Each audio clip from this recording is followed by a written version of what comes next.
오늘 이야기도 아마 여러분들 마태복음 7장 이야기는 많이 들어보신 이야기시겠죠. 그런데 저희는 지금 마태복음을 강해하고 있잖아요.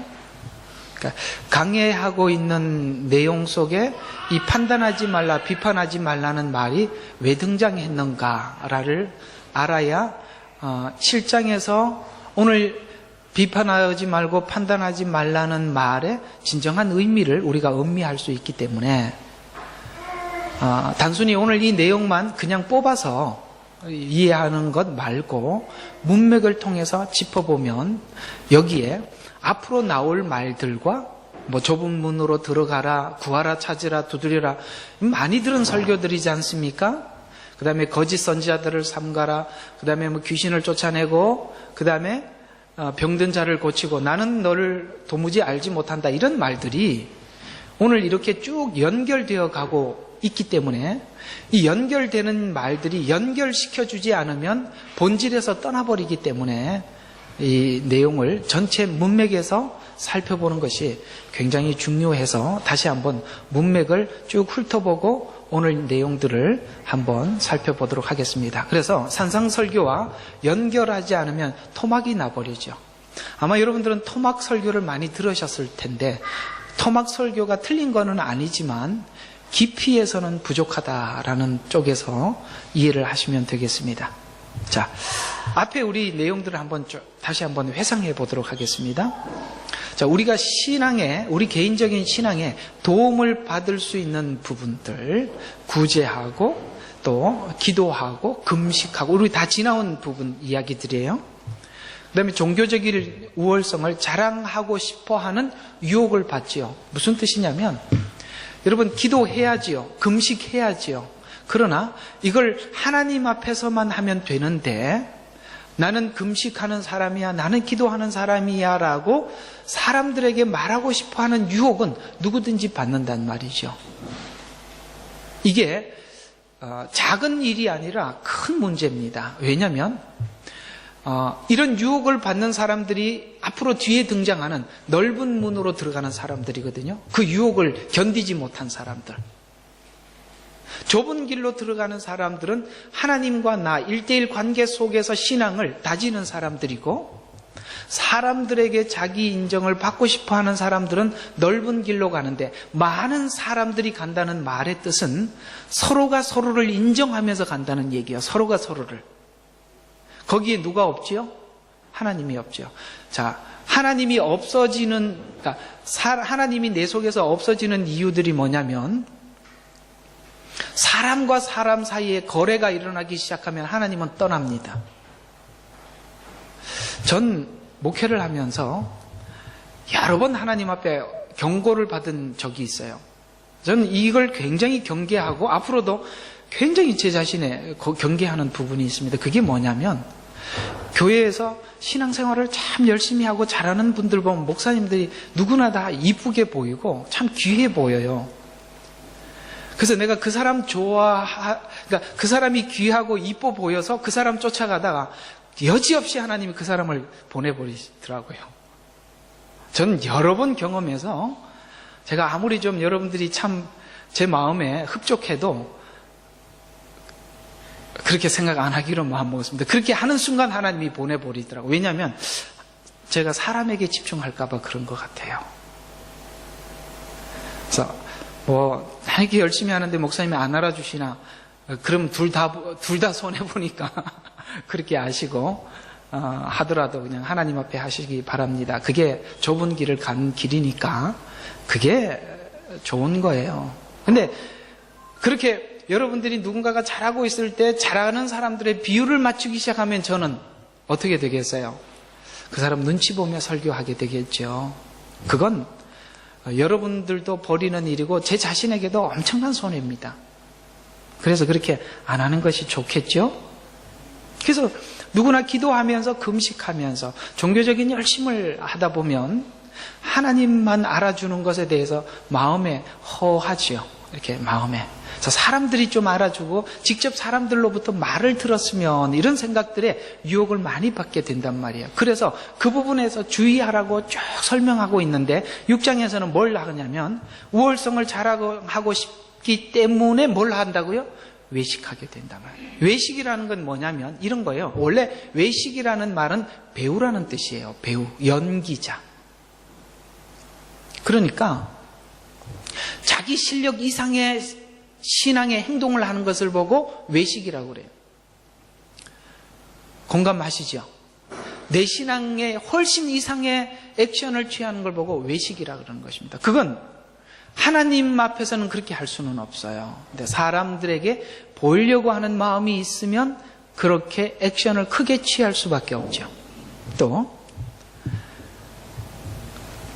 7장에 보면 남들과 차별된 존재를 증명하기 위해서 오늘 뭘 한다고요?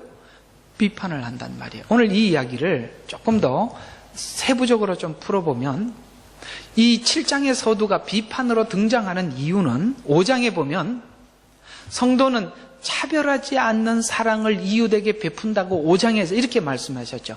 5장 43절에 이런 말씀이 있습니다. 이같이 한즉 하나님의 아들이 되리니 이런 말씀하고 있습니다. 이같이 한즉 하나님의 아들이 된다는 말은 이렇게 해야 구원받는다는 말이 뜻이 아니라 하나님의 아들답다라는 뜻이에요. 이걸 구원으로 보시면 안 돼요. 이렇게 해야 하나님의 아들이 된다는 말은 하나님이 세상을 보고 사람들을 보는 관점에서 너도 하나님의 관점에서 사람을 보기 시작했다는 뜻이에요.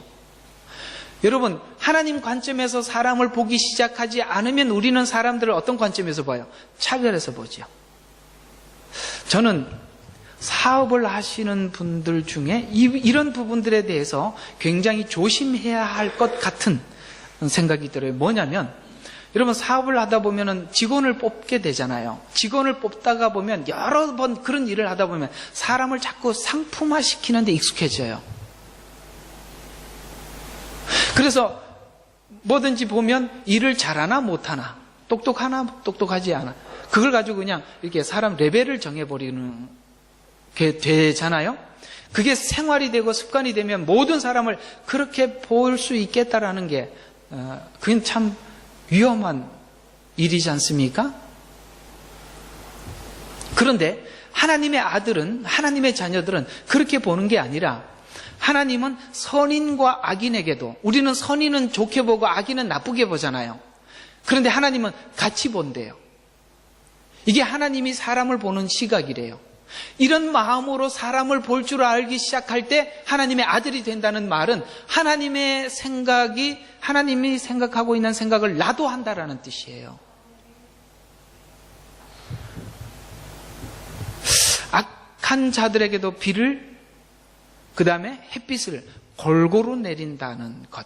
그러니까 바로 이런 개념으로 사람을 볼 줄 알 때 여러분은 하나님의 자녀다운 자로 살게 되는 것입니다. 그러면 악한 자들이 생각할 때 놀라지요. 자기는 악하기 때문에 모든 사람들이 나를 악하게 보고 나쁘게 취급을 했는데 나는, 우리 하나님의 사람은 찾아가서 그를 다른 사람들과 동등하게 취하는 것을 보고 놀라지 않겠습니까? 최소한 이런 마음으로 이웃에게 찾아갈 수 있는 마음만 가져도 이웃은 여러분들을 향해서 놀랄 것입니다.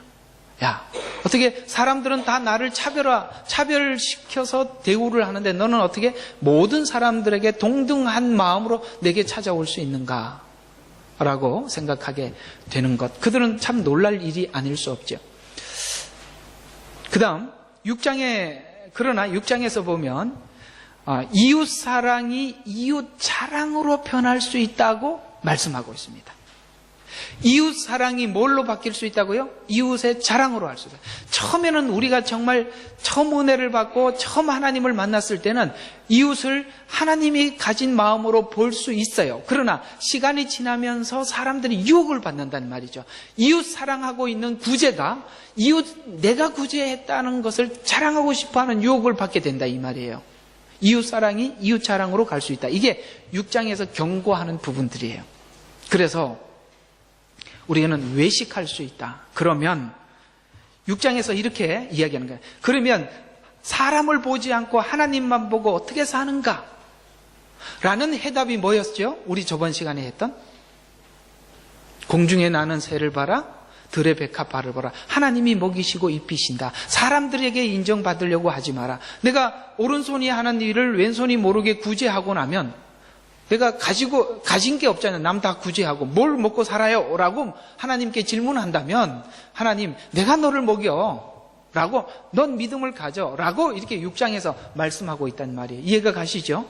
그러니까 하나님이 공급해 준다는 믿음을 갖게 되면 사람에게 내 행위를 보이려고 할 이유가 없죠.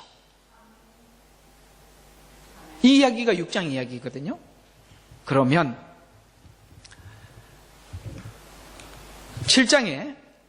7장에서는 여기까지 이제 6장에 있는 믿음까지 온 사람은 참 많이 올라갔죠. 이제 하나님께 모든 것 맡기고 이제는 기도, 금식 이런 거 사람들에게 자랑하지 않고 정말 내 신앙 내가 잘 지켜요. 여기까지 왔는데 유혹이 또 있을까 없을까? 있어요. 그게 7장 이야기예요. 이게 마지막 관문이 바로 이 부분이에요. 뭐냐면 6장의 시험까지 넘어온 자들의 시험이 비판과 정죄인데, 비판은 바로 이런 이야기죠. 왜 비판을 하냐면 난 너와 다르다. 나는 여기까지 왔다. 너는 아직 여기까지 못 왔지. 이렇게 비판하면서 자랑할 수 있는 것이 문제예요. 자, 그러면 바리새인들과 서기관들을 한번 봅시다. 그들은 기도해요, 안 해요? 금식합니까? 11조 철저하게 하지요? 그게 뭐가 됐지요? 남을 정죄하는 것으로 변해버렸죠. 바로 이 이야기입니다. 그들은 신앙생활을 훌륭하게 잘 치르고 있습니다. 그럼에도 불구하고 그것이 사람에게 자랑이 된 바람에 모든 것을 잃어버리게 된 거예요. 그리고 그걸 사람들에게 자랑하는데, 자랑을 하니까 사람들에게 칭찬을 받게 된단 말이에요. 그 칭찬을 더 이상 놓치고 싶지 않아요. 이게 이제 목회자들이 겪는 하나의 큰 시험거리일 수도 있는 부분인데요. 물론 뭐 저는 저희 교회 다니면서 설교하면서 목사님 은혜 많이 받았습니다, 이런 얘기 별로 못 들었습니다. 그래서 뭐 시험 들 것도 없는데, 어떤 분들은 목사님 은혜 많이 받았습니다. 목사님이 어떻게 그런 걸 제게 깨우쳐 주셨습니까? 어떻게 하나님이 그런 것까지 열어주셨습니까? 이런 얘기를 계속 들으면 저는 안 들으니까 상관이 없는데 계속 들으면 마음에 자만심, 교만한 마음들이 이렇게 생기기 시작해서, 그때 잘 들어봐요. 이게 저는 저를 위해서 이제 자물쇠를 채우고 있는 중이니까, 그렇게 변해갈 때 뭐가 달라지느냐면 예화를 교만하게 들기 시작합니다. 제가 이제 목사님들하고 이렇게 월요일날 모여서 이렇게 대화를 하는데 어떤 한 분이 그런 이야기를 합니다. 저희 이제 어떤 목사님이 예화를 듣는데 참 기분 나쁜 예화를, 자기 자랑 같은 예화를 너무 많이 들더라. 그런 예화들이 많이 나오고 있는 것은 자기가 자만심에 서서히 이렇게 차올랐기 때문에 그런 말들이 쑥쑥 자기도 모르게 나오는 거예요. 저도 그런 말이 자꾸 나오면 목사님 브레이크 좀 잡으시죠, 이렇게 한 번쯤 이야기해 주시면 됩니다. 이해가 가시죠? 무서운 거예요. 우리 교회는 남의 교회하고 다르다, 당신들은 특별하다, 이런 얘기들을 계속 하는 건 참 위험한 이야기들입니다. 여러분들도 특별하지 않고 저도 특별하지 않습니다. 한번 옆에 사람 보세요. 특별하게 보이나? 하나도 안 특별하죠. 고린도 교회에서 뭐라고 말했어요? 너희를, 형제들을 보라. 너희 중에 가문이 좋은 자가, 여기 봐요. 가문 좋은 사람 아무도 없어요. 지혜 있는 사람 없어요. 똑똑한 사람. 말을 이렇게 설교를 해도 못 알아듣는데 뭘 똑똑합니까? 잘난 자가 없단 말이에요. 이해가 가시죠? 우리가 늘 그런 마음으로 혹 은혜를 받아서 참 은혜 받았습니다 라고 말을 하는 사람도 알고 말을 해야 되고, 듣는 사람도 알아서 들어야지, 그걸 속으면 안 되죠. 속지 않기를 바랍니다. 그렇게 해서 누가 탄생하느냐? 바리새인이 탄생하는 거예요. 그래서 난 너와 다르다, 난 여기까지 왔다, 그래서 남의 죄를 지적함으로써 자신은 그것과 상관없는 사람이라는 것이 자랑이 될 수가 있다. 그걸 주의하라 라고 오늘 7장에서 말씀하고 있어요. 그래서 시험은 신앙 성숙을 위해서 노력을 하더라도, 성숙을 위해서 노력을 하더라도 미숙하면 미숙한 대로 뭐가 있어요? 시험이 있고, 그 다음에 어느 정도 성숙한 과정에서도 시험은 계속되고 있어서 우리는 나는 이제 모든 시험을 극복하고 이제는 홀홀 날려다닐 만큼 난 내 신앙은 자리가 잡혔다라는 말은 있을 수가 없다 이 말이에요. 예수님은 이 땅에 오셔서도 시험을 받으셨고 십자가를 지기 전에도 시험을 받으셨고 십자가 위에서도 시험을 받으셨다는 거 아십니까? 십자가 위에서도 어떤 시험을 받으셨어요? 네가 하나님의 아들이거든 뛰어내려봐라. 여러분, 우리가 이 땅에 살아가는 동안 신앙이 아주 미성숙하든지 성숙하든지 그에 걸맞는 시험은 누구든지 있는데 6장까지 넘어왔더라도 7장에 들어가면 이런 시험을 끝까지 받게 되어서 이것은 바로 명예의 시험이에요. 명예욕이거든요. 이런 시험을 받을 수 있다는 사실에 대해서 아시고 모든 신앙생활에 경계해야 합니다. 메가더 장군인가 그런 말을 했죠. 전쟁에 실패한 병사는 용서를 받을 수 있어도 경계에 실패한 병사는 용서받을 수 없다라는 유명한 말을 한 것처럼 그렇습니다. 경계에 실패하면 안 됩니다. 그래서 이 권면은 7장 13절에 보면 찾는 사람이 없는 좁은 문으로 들어가는 권면으로 들어가는 거예요. 좁은 문으로 들어가라는 말은 남을 정죄하지 말고 하나님의 말씀이 누구를, 사실은 하나님의 말씀은 정죄하는 말씀들이 많이 있지만 그 정죄는 누구에게만? 나에게만 적용을 시키라.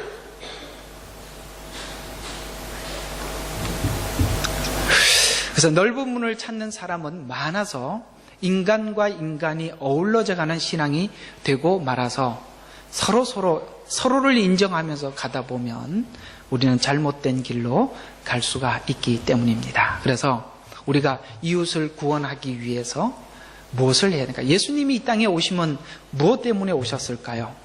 여러분, 예수님은 이 땅에 왜 오셨을까요? 바로 이것 때문에 오셨죠. 요한복음 3장 16절 17절 보면 하나님이 세상을 이처럼 사랑하사 독생자를 주셨으니 이는 저를 믿는 자마다 뭐 하려고요? 멸망치 않고 영생을 얻게 하려 하심이라. 하나님께서 자기 아들을 세상에 보내신 것은, 잘 봐요, 세상을 뭐 하지 않고 정죄하려 하심이 아니고 그를 통하여 세상을 구원받게 하려 하심이라. 무슨 뜻일까요? 주님이 이 땅에 오신 것은 멸망이 아니라 영생이고 정죄가 아니라 구원이래요. 오신 이유는요. 그러면 다시 오실 이유는 뭐지요? 정죄와 멸망이 후에 있는 이야기예요. 그러나 초림은 그게 아니에요. 초림은 왜 오셨냐? 구원하기 위해서 오셨어요. 영생을 주기 위해서 오셨단 말이에요. 그렇다면 우리가 지금 할 일은 뭐지요? 정죄가 아니라 구원이에요. 그러면 상대방이 구원받게 하기 위해서 내가 어떻게 할 것인가라고 상대방을 그런 관점에서 대해야 된다는 이 말이에요. 여러분, 유명한 예수님의 사건이 있지요. 그게 바로 현장에 가늠하다 잡혀온 여인이지요. 그게 율법이 무엇인지, 예수님의 오심이 무엇인지를 정확하게 표현하고 있는 현장입니다. 그를 누가 잡아왔나요? 종교 지도자들이 잡아왔지요. 왜 그들이 잡아올 수 있었지요? 율법으로, 그들은 율법에 의하면 당연히 돌에 맞아 죽어야 하기 때문에 잡아왔습니다. 그 잡아온 것에 대해서 아무도 항의할 수 없습니다. 왜요? 그건 율법에 이미 나와 있는 규정이기 때문에 그렇습니다. 사실 그 자리에서 그 여인에게 돌을 쳐도 좋은데 예수님 앞에 데리고 왔습니다. 왜요? 이 시험거리를 예수님께 한번 어떻게 처리하는가? 만약에 놔주면 율법을 어기는 것이고, 돌로 치라 그러면 당신이 지금까지 말한 사랑이 아닌 거죠. 그러니까 이래도 문제 저래도 문제예요. 근데 예수님은 뭐라고 말씀하셨냐면 너희들 중 죄 없는 자가 돌로 쳐라.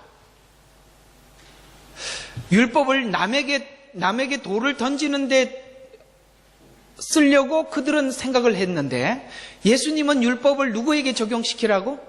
너에게 적용시키라고 말씀하셨죠. 너희들 중 죄 없는 자가 돌로 쳐라. 지금 이 돌을 누구를 던지려고 왔어요? 여자를 던지려고 왔는데 예수님은 그 돌을 누구에게? 자기 자신들에게 돌리기 시작했습니다. 아무도 그를 정죄할 자격이 없다는 것을 드디어 그 여인을 보고 발견하게 되었죠. 그들은 모두 다 떠났습니다. 정죄할 자격은 오직 예수님밖에 없었는데 예수님은 정죄하지 않으셨습니다. 왜요? 요한복음 3장 16절 말씀이야. 나는 너를 정죄하러 온 것이 목적이 아니라 구원하는 것이 목적이다. 그래서 구원하기 위해서 뭐라고 말씀하셨어요? 나도 너를 정죄하지 않을 테니 다시는 죄를 범하지 마라. 바로 이거예요. 여러분, 주님은 정죄 안 하는 것으로 끝난 것이 아니라 정죄 안 한 것으로 우리에게 요구하는 요구가 있어요. 다시는 그렇게 하지 마라. 습관을 바꾸라. 죄로부터 떠나라. 죄와 싸우라. 그리고 하나님이 기뻐하는 삶이 너의 삶이 되도록 습관화시켜라. 이것이 저와 여러분이 매일 살아야 될, 해야 될 하나님께서 우리에게 여인에게 하셨던 말씀처럼 우리에게 동일하게 우리에게 요구하고 있다는 사실입니다. 주님도 정죄를 안 하는데 우리가 정죄를 할 수 있나요? 없지요. 정죄했던 입을 우리가 꼭 닫았으면 좋겠습니다. 예수님의 희생을 통해 하나님의 성품을 드러내고 구원하고자 하는 하나님을 자랑하셨고 영광 받으시기 원하는 삶을 예수님을 통해서 하나님은 보여주셨는데 빌립보서 2장 5절과 8절에 보면 너희 안에 이 생각을 품으라. 여러분, 생각을 품어서 행동이 나오는 거예요. 생각을 먼저 품어야 돼요. 곧 그리스도 예수 안에도 있는 생각이라. 그는 하나님의 형체로 계심으로 하나님과 동등되게 하는 것을 탈취라 여기지 아니하셨으나 오히려 자신의 영예를 버리고 종의 형체를 입으시어 사람들의 모습을 취하셨느니 그리하여 사람들과 같은 모양으로 나타나셔서 자신을 낮추시고 죽음에까지 순종하셨으니 십자가의 죽음까지라. 여러분, 요한복음에 보면 이런 말씀이 있습니다. 아무도 하나님을 본 사람이 없는데 독생하신 하나님 품 안에 있는 그리스도께서 하나님이 누구이신지를 우리에게 나타내 보이셨다라고 말씀하고 있습니다. 근데 요한복음과 요한 1, 2, 3서의 주제가 뭐지요? 사랑이죠. 하나님 품속에서 예수님이 오셨어요. 그 예수님을 보니까 뭐밖에 안 보여요? 사랑밖에 보이질 않아요. 물론 선지자들이 예수님을 구약에서 나타내기 위해서 하나님이 누구신가를 알리기 위해서 여러 가지 방법으로 우리에게 알려주셨지만 그건 선지자들이 가르쳐준 것은 다 부분이에요. 하나님의 전체가 아니에요. 이해가 가십니까? 아모스서가 하나님의 전부가 아니에요. 율법이 하나님의 전부가 아니에요. 하나님의 정죄가 죄를 정죄하는 게 전부가 아니란 말이에요. 죄를 정죄하고 율법은 하나님 전체에서 작은 부분에 불과해요. 율법도 어디 속에 들어있냐면 하나님의 사랑 속에 들어있는 한 부분에 지나지 않는다 이 말이에요. 원래 본체는 뭐예요? 사랑이에요. 그 사랑 때문에 뭘 주신 거냐면 율법을 주신 거예요. 사랑을 가르쳐 주기 위해서 율법을 주신 거라고요. 의가 뭔지 알게 하기 위해서 율법을 주셨죠. 우리에게 율법을 미리 주지 않았더라면 우리가 죄가 무엇인지 인정하지도 못했을 것이고 구원의 필요성도 느끼지 못했을 거예요. 하나님의 사랑을 알리기 위해서 율법을 줬는데 율법을 자기 자랑으로 쓰다 보니까 율법에 묶여버리는 거거든요.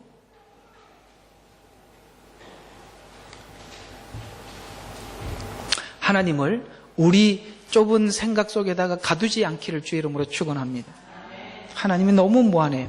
우리 각자가 나름대로 알고 있는 하나님은 여러분들이 나는 하나님은 이런 하나님이야 라고 생각하고 있는 어떤 부분들이 한 부분에 불과하지 그게 전부는 아니에요. 저는 여러분들은 저의 앞모습을 보고 있고 저도 여러분의 앉은 모습을 보고 있지요. 그러면 뒷모습은 제가 아닙니까? 옆에 있는 모습은 제가 아닙니까? 이해가 가시죠? 우리는 하나님의 어떤 한 부분을 보고 있을 뿐이에요. 그러나 그 보고 있는 부분들이 서로가 좀 다른 부분을 보고 있어요. 어떤 사람은 눈만 유심히 보고 있고 누구는 입만 유심히 보고 있을 수 있어요. 그러나 그건 한 사람일 뿐이에요. 내가 옳다고 강제로 주장하지 마십시오. 다 모아보면 우리는 다 모아서 이야기를 해보면 하나로 묶어낼 수 있어요. 아, 역시 사랑이셔. 이렇게 끝이 나는 거거든요. 그 얘기죠. 그래서 예수님께서 하나님이 누군 줄을 우리에게 가장 잘 보이셨는데 어떻게 보이셨냐면 여러분 하나님께서 예수님을 보냈나요? 아니면 예수님이 스스로 오셨나요? 아, 이게 또 함정이네요. 스스로 오셨을까? 아니면 하나님이 보내셨을까? 네. 우리는 하나님 관점에서 보면 보낸 것으로 보이지만 그 보내서 온 것이 아니라 예수님 입장에서는 스스로 오신 거예요. 왜냐하면 오늘 스스로 오셨다고 말씀하시거든요. 여러분 있잖아요. 예수님이 이 땅에 오신 것은 여러분 예수님이 이 땅에 오신 게 커요? 예수님이 십자가의 죽음이 커요?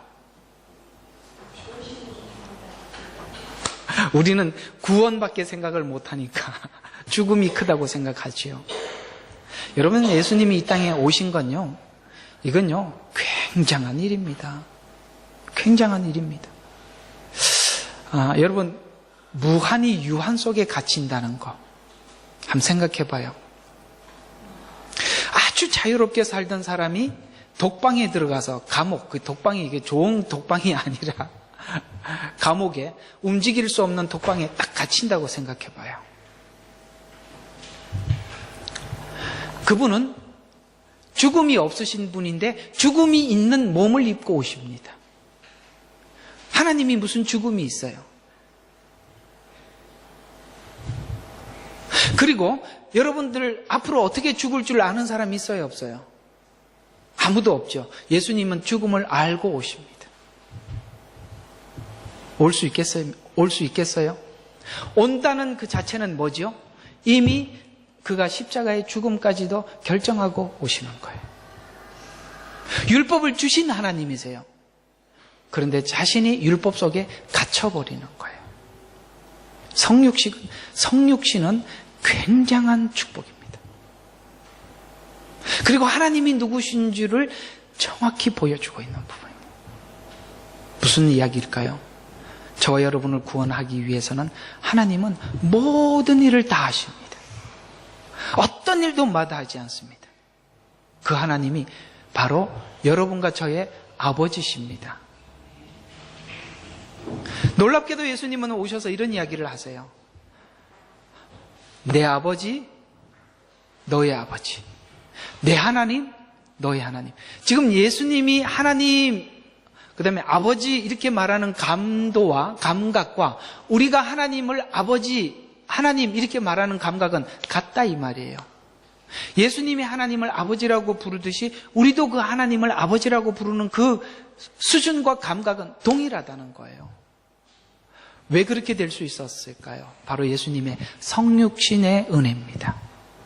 그분이 오시지 않으셨다면, 십자가에 죽으시지 않으셨다면, 부활하지 않았더라면 우리는 결코 우리에게 일어날 수 없었던 일들이 바로 그리스도로 인해서 완성되어졌기 때문이죠. 그래서 이런 은혜를 받은 우리가 넉넉한 사람이 되어서 어떻게 살아가라고요? 똑같은 빌립보서 이야기예요. 똑같은 빌립보서에서 이런 은혜를 받고 뭘 하라고요? 빌립보서 4장 5절에 보니까 너희 관용을 누구에게? 모든 사람에게.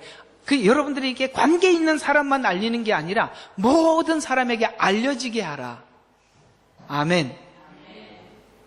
성경에는 이렇게 말씀하고 있습니다. 너희가 사랑할 자만 사랑한다면 이방인 세상 사람들보다 더한 것이 무엇이겠느냐? 우리는 분명히 더한 것이 있어요. 왜냐하면 관용이 있어요. 왜 관용은 어디서 만들어진 거예요? 바로 그리스도께서 우리에게 주신 은혜예요.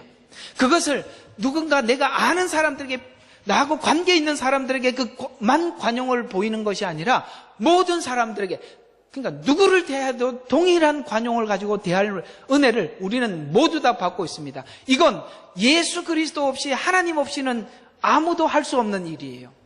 누가 예수 없이 이웃에게 관용을 베풉니까? 여러분, 이웃에게 관용을 베풀고 싶어요? 뺏어오고 싶어요? 뺏어올 마음은 없을 만큼 착하더라도 막상 이해관계가 딱 되면 누가 좀 더 이익을 봐야 되죠? 감사합니다. 그래서 우리는 이런 넓은 관용을 가지고 있기 때문에 이제는 다른 사람이 나에게 아무도 경쟁자가 아니에요. 경쟁자가 없어요. 싸울 이유가 없어요. 그래서 우리가 이웃을 정죄하지 못하는 이유는 바로 이렇기 때문에 우리가 결코 이걸 생각하면 이웃을 정죄할 수가 없습니다. 용서받은 성도가 이웃을 정죄할 수 없는 이유는 우리는 정죄할 자격이 없는 존재이고 하나님께 영광을 돌려야 할 존재라는 것을 알기 때문이다. 만약에 이것을 알지 못한 사람에 대한 비유가 바로 마태복음 18장 24절부터 27절에 나오는데, 여러분 잘 알고 있는 비유지요. 1만 달란트 빚진 한 사람이 자기 앞에 데려왔더라. 그러나 그에게 갚을 것이 없으므로 그의 주인이 명령하기를 그 자신과 그의 아내와 자식들과 그의 소유를 다 팔아서 빚을 갚으라고 하니, 그 종이 왕 앞에 엎드려 경배하여 말하기를 주여 참아주소서, 그리하면 제가 다 갚겠나이다라고 하더라. 여러분, 자기 자식 팔고 아내까지 팔아도 안 된대요. 그러자 그 종의 주인이 그를 가엾게 여겨, 잘 봐요, 우리가 하나님께서 우리를 가엾게 여겨 용서하신 겁니다. 풀어주고 빚을 탕감하여 주었더라. 점점점점. 그 얘기 왜 점점점점이냐면 너무 길어서 안 적었다 이 말이에요, 제가. 그래서 28절로 바로 넘어가자고요. 28절에 보면 이렇게 용서함을 받은 이 사람이 어떤 일이 생겼냐. 그 종이 나가서 자기에게 100데나리온, 100데나리온이면 하루 품삯이 한 데나리온이니까 100데나리온이면 3개월치 월급? 조금 더지요. 그래서 데나리온, 빚진 동료 중 한 사람을 만났는데 그를 붙들어 멱살을 잡고 말하기를 내 빚을 갚으라고 하더라. 빚진 자가 이렇게 말하죠. 참아주게, 그리하면 내가 다 갚겠네 라고 하나 그가 들어주지 않고 오히려 감옥에 집어넣더라. 잘 들어. 여기서부터 그러므로, 성경은 그러므로가 아주 중요하니까 그러므로가 앞에 예화를 설명하는 거예요. 결론이에요. 자, 그러므로 이게 의예요. 동료 종들이 그 일어난 일을 보고 매우 딱하게 여겨. 이게 이제 개역개정에는 민망히 여겨라고 이야기하고 있죠. 종의 주인에게 가서 일어났던 일을 모두 말했어요. 민망해서 말했어요. 여러분 있잖아요. 이렇게 하나님 앞에 구원받고 용서받은 우리들이 이웃에게 이렇게 대하는 것은 정말 민망한 행동이에요.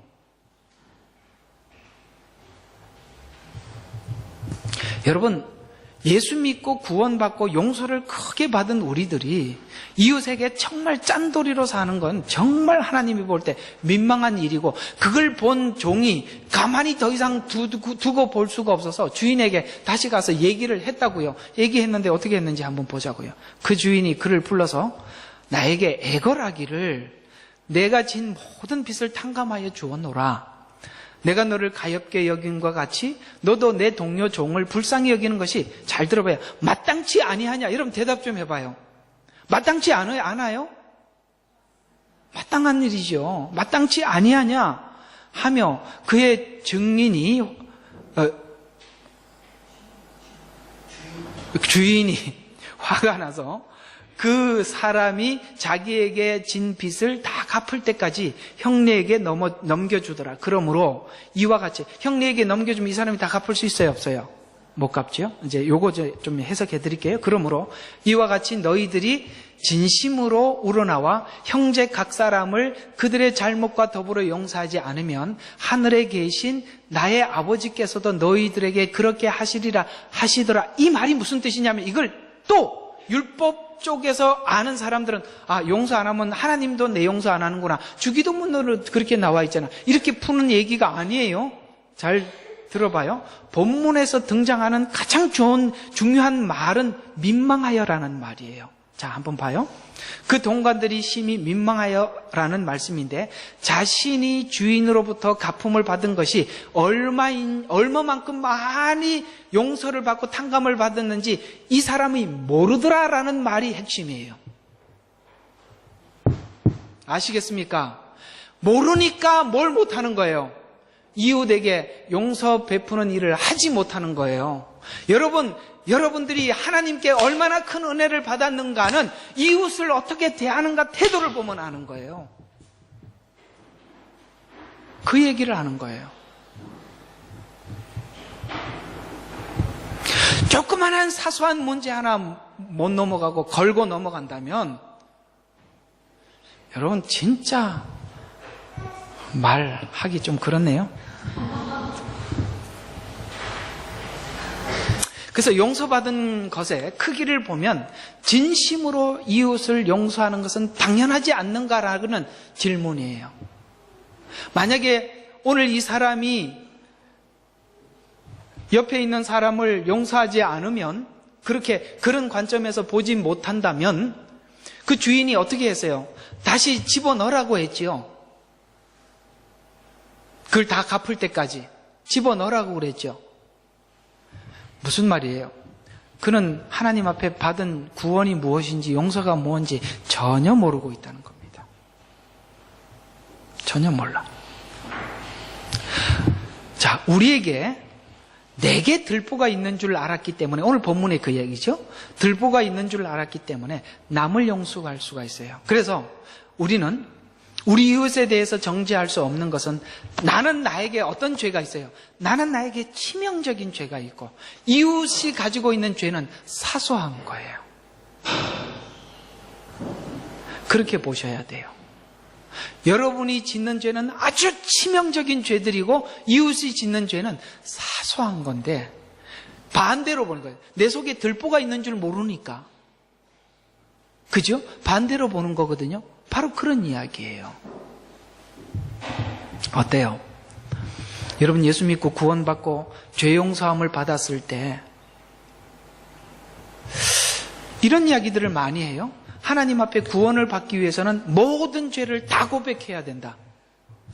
여러분 모든 죄를 다 고백하나요? 뭔 죄를 지었는지도 모르는데, 그러니까 모르니까 뭐라고 해요? 하나님 전부 다 용서해 주세요 이렇게 하고 말죠. 그 전부 다의 뭐가 뭔지는 모르. 왜냐하면 본인이 죄를 인지를 못하고 있는데, 우리는요 하나님 앞에 전부 다 절대 고백 못합니다. 혹 어떤 사람은 회개 중에 이렇게 보여줄 때에서 자기가 어릴 적에 뭐 잘못했는 거 막 생각이 나서 하나님 앞에 회개한 사람인데, 그건 은혜를 주셔서 하나님 해주신 거고, 왜 하나님이 그런 걸 보여주시느냐면 네가 얼마나 큰 죄를 지었던 것인지 그 죄의 크기를 보라는 것이지, 그 자체. 그러면 우리가 죄 덩어리가 사는 자체가 죄인데, 안 그래요? 오늘도 와서 뭐라고 기도했어요? 한 번도 개선되지 않는 걸 매주 기도하잖아요. 하나님 한 주간 살았던 죄를 용서해 주세요. 이거 예수 믿고 오늘까지 했는데 다음 주에 와서 또 할 거죠. 우리는 개선되지 않는 죄를 왜 그걸 뻔뻔스럽게 하나님 앞에 계속 할 수 있지요? 하나님은 받아주실 줄. 사실은 우리가 죄를 고백하는 게 중요한 게 아니라 하나님이 받아준다는 것에 우리는 놀라는 거죠. 그러니까 그걸 뭘 받아주는지를 모르니까 하나님이 생각나게 하시는 거예요. 너 이런 죄도 지었었잖아, 이런 죄도 지었잖아. 그리고 죄를 짓고 나중에 보면 로마서 1장에 나오는 죄들이 전부 다 내 죄들이에요. 그래서 깜짝 놀라는데, 이 정도까지 용서해 주신다는 것에 우리는 너무 감격했죠. 이 감격이 이웃에게도 알려지게 하란 말이에요. 오늘 이웃을 용서하지 못했던 이 한 사람은 바로 자기가 주인에게 얼마만큼 큰 은혜를 받았는지 모르기 때문입니다.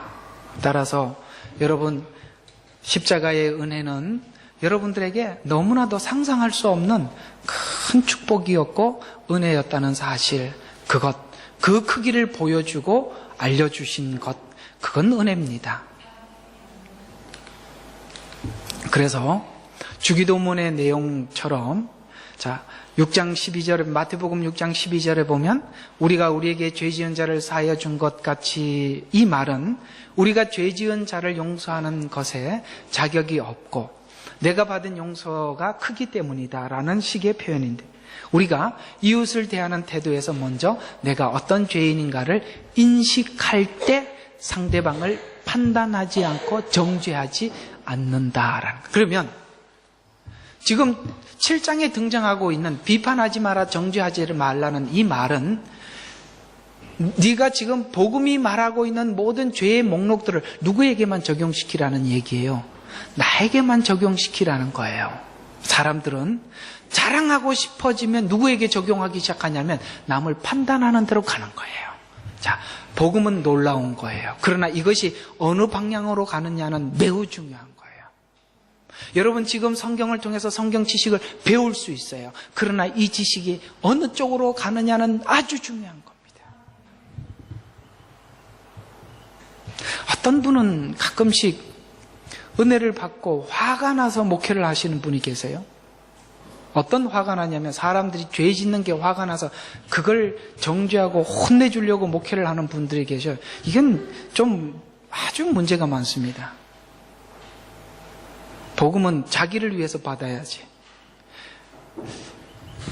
저번에 한번 제가 이런 얘기를 한번 한 적이 있습니다. 목회자는 하나님과 가까워요? 사람과 가까운 게 좋아요? 이렇게 오후 시간에 안 나오니까 모르잖아요. 목회자는 하나님과 가까운 사람이 아니라 사람과 가까운 사람이에요. 여러분이 하는 고민을 함께 하면서 넘어가는 과정을 자기가 그걸 습득을 하고 경험을 해서 하나님의 말씀을 받아서 자기 속에 소화시킨 걸 말하는 거예요. 여러분과 특별한 사람을 하나님 뽑아 세운 게 아니에요. 그러니까 성도들 중에서도 아주 미련하고 부족한 사람을 뽑으셔서 하나님은 성도들이 하는 경험들을 나름대로 목회자에게 하나님 경험케 하셔서 거기서 자기 속에서 싸워서 나온 그런 수많은 이야기들을 여러분들과 함께 나누게 하는 거예요. 하나님과 가까운 사람이라고 하면 여러분들은 잘못하면 그 목사인데 사로잡혀 버려요. 조심하세요. 생각 바꾸세요. 저는 여러분하고 가까운 사람이지, 저는 하나님과 그다지 가까운 사람이 아니에요. 저도 똑같이 씨름하는 사람이지 특별하지 않습니다. 그렇기 때문에 같은 씨름을 했기 때문에 여러분과 함께 공감을 하는 거예요. 하나님은 공감하라고 사람을 세우시는 거예요. 그렇지 않으면 성령이 말씀하셔야죠. 마이크, 자, 예배 시작하겠습니다. 우리 모두 다 앉아서 성령이 뭐라고 하시나 들어보자. 그래서 성도들이 벌떡벌떡 일어나서 성령님께서 이렇게 말씀하시네요 하고 한마디 하고 또 앉고 다음 사람 또 와서. 초대교회는 그렇게 설교 예배했을지 몰라도 하나님은 현대는 이런 식으로 하심에 대해서 우리가 서로 존중하시기 바랍니다. 하나님 그렇게 하실 수도 있습니다. 그러나 보편적으로는 어떻게 하세요? 이렇게 사람을 세워서 하나님 말씀을 서로 나누게 하시는 거예요.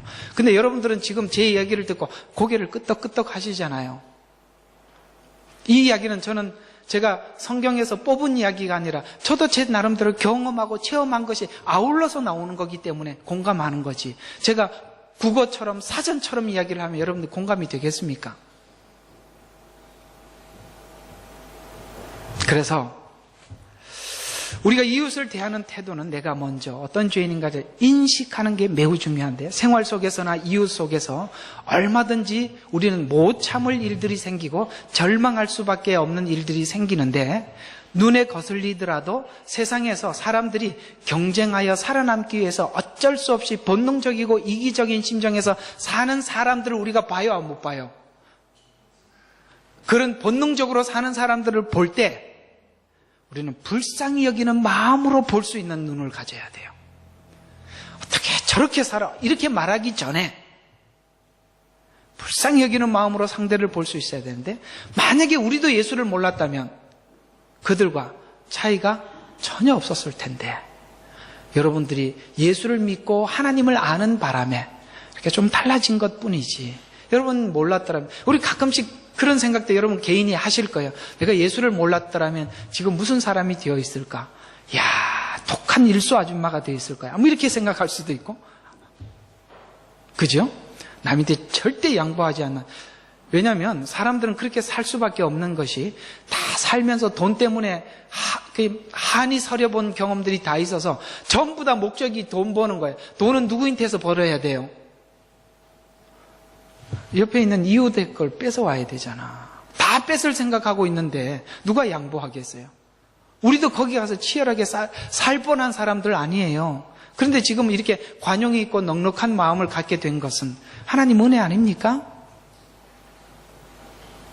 우리는 특별하지 않아요. 그래서 나도 예수를 몰랐고 구원받지 못했더라면, 영혼을 소유하지 못했더라면 그들과 내가 무엇이 다른가 생각을 해봐야 돼요. 그래서 신자가 되고 난 뒤에는 우리가 뭔가 좀 재치를 가져야 돼요. 그래서 오늘 유머 이야기를 좀 해볼게요.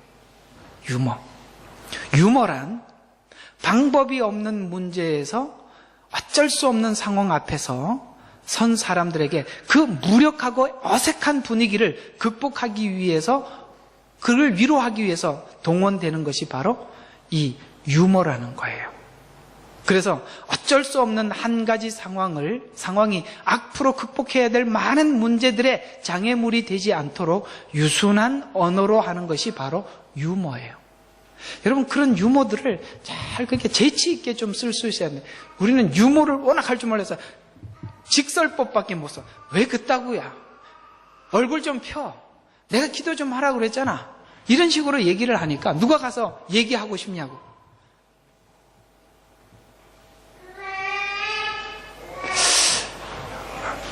유머 좀 많이 좀 생각해봐요.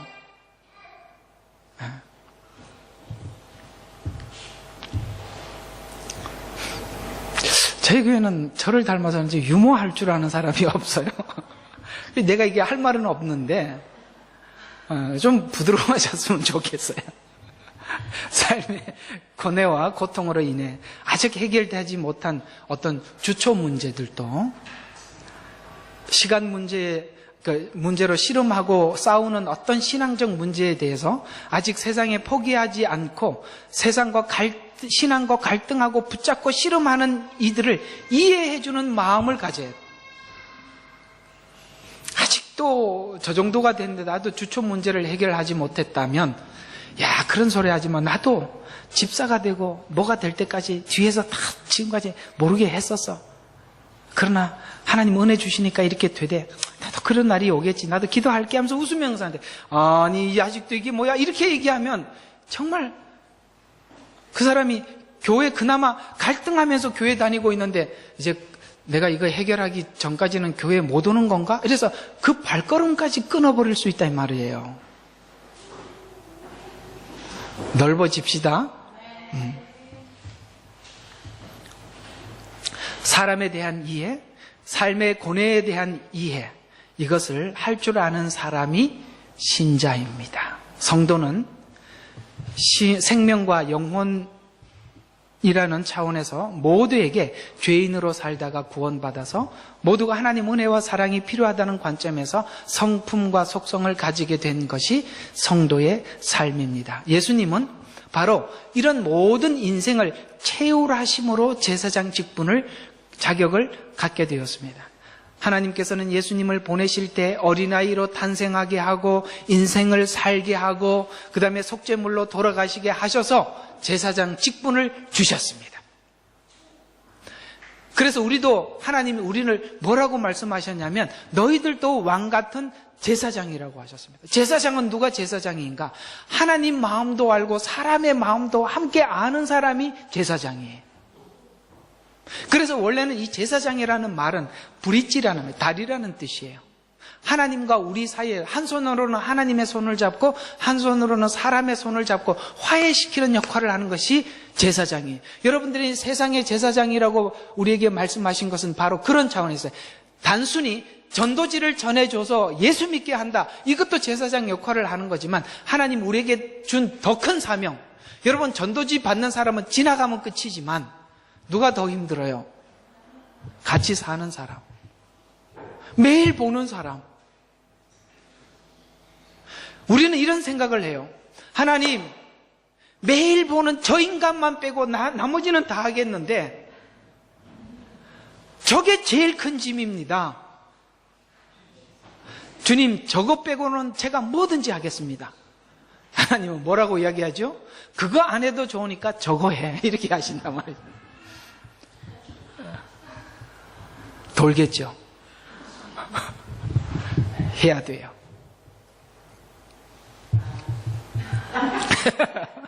히브리서 4장 15절. 자, 우리의 연약함을 채울하셨기 때문이다라고 그렇게 말씀하고 있습니다. 우리 이야기들은 오늘 한번 정리를 하고 결론을 내려보겠습니다. 우리 자신에게 참 냉정하게 한번 이렇게 물어봤으면 좋겠습니다. 여러분, 신앙이라는 것은 내면적인 성숙이거든요. 내면의 성숙이에요. 여러분, 정말 신앙이 있고 믿음이 있다라는 것은 바로 이런 것입니다. 내 주변에 있는 사람들이 나로 인해서 무슨 위로를 받는가 한번 생각해 봐야 돼요. 저 사람들이 나를 보면 참 이런 위로를 받는 것이 있다, 이런 게 있어야 돼요. 또 하나는 무슨 일이 있을 때 나에게 도움을 청하려 오는가. 나 저 사람한테는 물어봐야 답이 없어. 말해봐야, 여러분 있잖아요. 그러니까 슬금슬금 넘어가는 어설픈 대답 듣는 사람이 더 먼저 알아요. 맞죠? 대충 답하는구나. 그냥 저렇게 답하는 척하면서 자기 자랑하는구나. 듣는 사람이 먼저 안다고. 진짜 도움을, 정말 힘들 때 마지막 보류, 저 사람한테 가면 답이 있을 거야, 이런 사람으로 존재하고 살아남으셔야죠. 믿음이 내려갈 때만 쫓아오는, 왜냐하면 나는 늘 내려가고 있으니까. 이해가 가요? 믿음이 내려갈 때는요, 꼭 믿음이 내려가는 사람들한테 가서 물으러 가더라니까. 이상해요. 믿음이 내려갈수록 믿음이 좋은 사람한테 찾아가야 되는데 안 찾아가. 그런 걸 확인해 보라는 거죠. 교회는 모두 참 답답한 게, 교회에 와서 가장 친구가 많아야 되는데 교회에 오면 전부 다 입을 다물고 와요. 왜냐하면 어려운 이야기를 하면 정죄를 하거든요. 그래서 교회는 가장 하나님이 아버지고 우리가 한 가족인데도 가족 같지가 않아. 그 힘든 이야기들은 누구를 만나자면 전혀 상관없는 사람들한테 가서 다 상담을 하고 앉았어요. 그 전혀 상관없는 사람이 어디까지 갔냐면 무당인 데까지 쫓아갔더라고요.